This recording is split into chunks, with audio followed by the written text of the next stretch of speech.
Hi friends, இன்னைக்கு வீடியோவில் வந்து என்ன பார்க்க போகிறோன்னா, இப்போ போன சித்ரா பௌர்ணமிக்கு நாங்கள் வந்து குலதெய்வ கோயிலுக்கு வந்து போனோம். அதை பற்றி தாங்க இந்த வீடியோவில் பார்க்க போகிறோம்.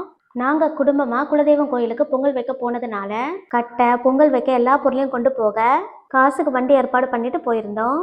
நாங்கள் வீட்டிலேருந்து 9 மணிக்கு கிளம்பிட்டோம். அன்னைக்குன்னு பார்த்து டிராஃபிக் வேற. மீஞ்சூர் ரயில்வே கேட்டை தாண்டி அரியன் வாயில் காட்டு ரோடு வழியாக தான் அந்த ஊருக்குள்ளே வந்து போக முடியும். இந்த கோயில் சாமஞ்சேரி ரெட்டிப்பாளையத்தில் வந்து இருக்குங்க. நாங்கள் எல்லாரும் கோயிலுக்கு போனதும் அங்கே சுத்தம் பண்ணிட்டு பூஜைக்கான ஏற்பாடுகளை வந்து செஞ்சுட்டு இருந்தோம். இந்த விளாம்பழம் மரம் தாங்க எங்கள் குலதெய்வம். எங்கள் குலதெய்வம் முச்சாம் தாத்தான்னு கூப்பிடுற முனீஸ்வரர் தாங்க.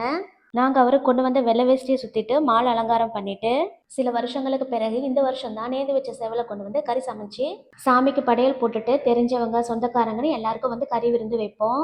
இது கூடவே இளநீர், பானகம், வெல்லம் கட்டி, வாழைப்பழம், மாம்பழம், ஆப்பிள், திராட்சை, பலா, சப்போட்டான்னு நிறைய பழம் சேர்த்து கட் பண்ணி வச்சுட்டு தயிர் சாதம், சர்க்கரை பொங்கல், அரிசி வெல்லம், மது, வாழைப்பழம், பூந்தி எல்லாம் வச்சு கற்பூரம் கொடுத்து தேங்காய் உடைச்சிட்டு ஒருத்தருக்கு வஸ்திர தானம் பண்ணோம். எங்களோட கஷ்டம் குறைய கோயிலுக்கு பக்கத்துல இருக்க தண்ணியில பெரிய வெள்ளைக்கட்டி வந்து போட்டோம். இந்த மரத்துல இருந்து கீழே விழுற விளாம்பழம் ரொம்ப டேஸ்டா இருக்கும் சாப்பிட்றதுக்கு.